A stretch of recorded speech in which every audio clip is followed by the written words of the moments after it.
Despite my skepticism, I've always been a fan of a good horror story. A few weeks ago, I stumbled across some reviews online about a supposedly amazing new horror novel. I'll copy 2 of the reviews that stood out the most to me. Do note, I edited the reviews slightly to fix spelling and grammatical errors. Creepy and disturbing. Redacted is a fantastic novel worthy of at least one read.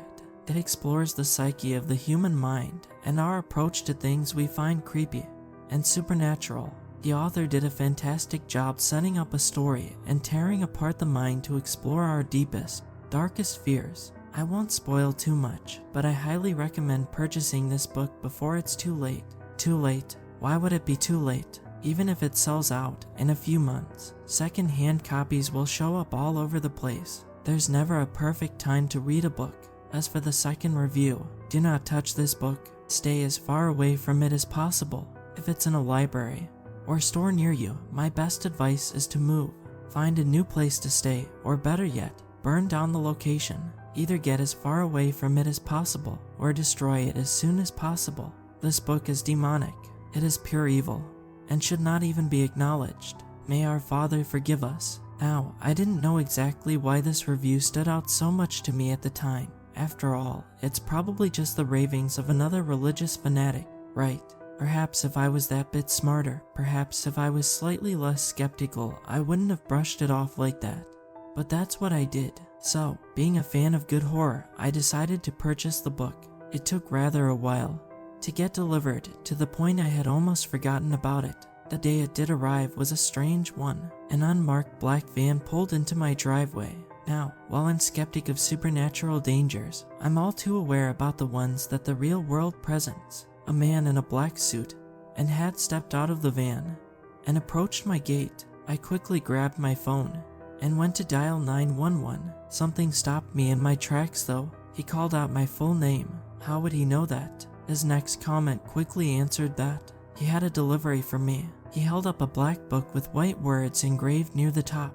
I squinted and could make out the title of the book I ordered. Okay, weird. I went outside and accepted the delivery. Where do I sign? I asked, slightly taken aback by the strangeness of this whole affair. What kind of delivery company doesn't have a logo? Not necessary, he responded with a gravelly voice and a tip of his hat. Enjoy. He turned and walked back to his van. Wait, I called out. I had so many questions, but he just seemed to ignore me as he entered the van and slowly backed out of the driveway. I stood there at the gate, reading the title. It certainly was the book I ordered, with a small white price tag at the bottom, the exact price I had paid online. I flipped open the book, and the very first page was completely blank, except for black text in the center. In memory of the damned. As you read their stories, remember always one simple rule. Never say their names out loud. I shook my head. That was likely just some comment for immersion's sake. I snapped the book closed and headed inside. I made myself a cup of tea and got comfortable. It was getting late, and a creepy story and a warm drink was the perfect way to end the day. The first few pages were your run-of-the-mill horror. Small children screaming for their parents about monsters they saw under the bed, strange sightings when the power goes out, and so on. The more I read though, the progressively stranger and more personal it got. There was a story that started on page 39 about a child who nearly drowned in a pool. It described the environment in such poetic detail. Around the pool was a brick path. Beside it were multiple fruit trees, under which sat a white stone bench. The environment sounded so similar to the pool in my parents' old place. I chalked it up to coincidence until the child was named. My name. In a moment of shock and awe, I read the name again, out loud. Was this story about me? I continued reading, and it described a banshee-like creature with long, black claws dragging the child into the water by their ankles. I remember that. No one believed me. I just went in too deep, wasn't ready, just an accidental near drowning. Monsters aren't real, and so the story went in the book as well. No one believed the child about this banshee they clearly saw. This story was about me. How? I didn't recognize the author's name or anything about this book. I only told that story to a few people. Did they tell it to other people? And it spread. That must be it. This book is a collection of short stories from all over the globe. This was likely just a case of someone in my family knowing someone who knew the author, and he just never came up. Still, I found it very annoying that he didn't bother changing my name. That's how these books usually go. All names have been changed for the safety of the victims. Nothing like that on the front page though. My emotions quickly went from concern to mild irritation at the amateur nature of this author. I finished reading the story about the child that nearly drowned, despite knowing exactly how it would end. But something caught my eye. The ending was different. And there, as the child lay asleep, outside the bedroom window stood the banshee, waiting to strike again. Was this added fiction just for the sake of a little scare? Did he know something more than I thought? These thoughts raced across my mind, but ultimately, I thought it was pointless to go on a mental journey about some dumb book. I closed the book and set it on my desk, then went to sleep. The next morning when I woke up, the first thing I noticed scared me to the core. There, against my bedroom window, were several long scratches downward, scratches that slightly cracked the window. It's important that you understand, my bedroom window is situated in a pathway with very tall, locked gates on either side, and across from the window is a very tall wall with electric wire. The likelihood that someone could just get there during the night and scratch the window without my noticing is very slim. There aren't trees or animals that could have done that either, and none of these would crack the window just scratching it. I tried to explain the scratches as best I could, but I could find no logical explanation. Was the book right? Was the banshee back because I read my own name aloud? It felt so dumb to even consider that as an option. Ghosts and monsters aren't real. Books don't hold any supernatural power. In that swimming pool, I was drowning. I was delusional, but what else could have caused this? There was one course of action I could think of.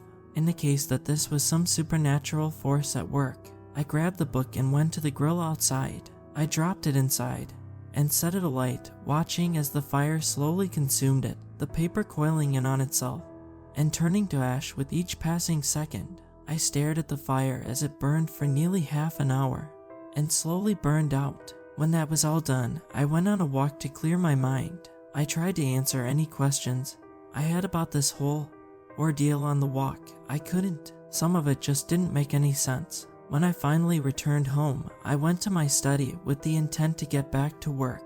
I was halted in my tracks by a most disturbing sight. However, there, sitting on my desk just as I had left it the night before, was the damn book, the same one I burned. Did someone see me burning it, then sneak in and replace it while I was out? Once again, that would be very difficult considering the secure nature of my home, with all the locked gates and electric wire. Perhaps this was just a very determined prankster. When I was younger, I did have a friend who would do these sort of things all the time, though he passed a few years ago. Perhaps he had like-minded friends, and they thought this was a fun way to pass the time. I flipped open the book to read that rule again, in memory of the damned. As you read their stories, remember always one simple rule: never say their names out loud. Was that first line supposed to mean something? Were they referring to this old friend? If this was a prank, I had to hand it to them. They certainly put in a lot of effort. Slightly disturbing, using a person's dead friend to play a joke on them, but that's the way of some people. Once again, a small spell of paranoia poked at the back of my mind. If at all this was supernatural, I had to get rid of this damn book. I grabbed it and decided to go on a drive. My town is surrounded by very large mountains, and somewhere on those mountains are deep rivers. I drove up to the mountain gates. Locked. No matter, I got out of the car and climbed over the gate, then made my way up the path. I didn't notice it at first, but the sun was setting, which meant the night animals would be coming out soon. At least I knew to expect strange noises. As I hiked towards the river, I felt a very chilling sensation across my body, as if the winter had come early. That was very strange, given it was the middle of summer. I chalked it up to the nightly air and continued on my way. After about an hour of hiking, I finally made it to the river and dropped the book in the water. My eye caught something that made my heart sink.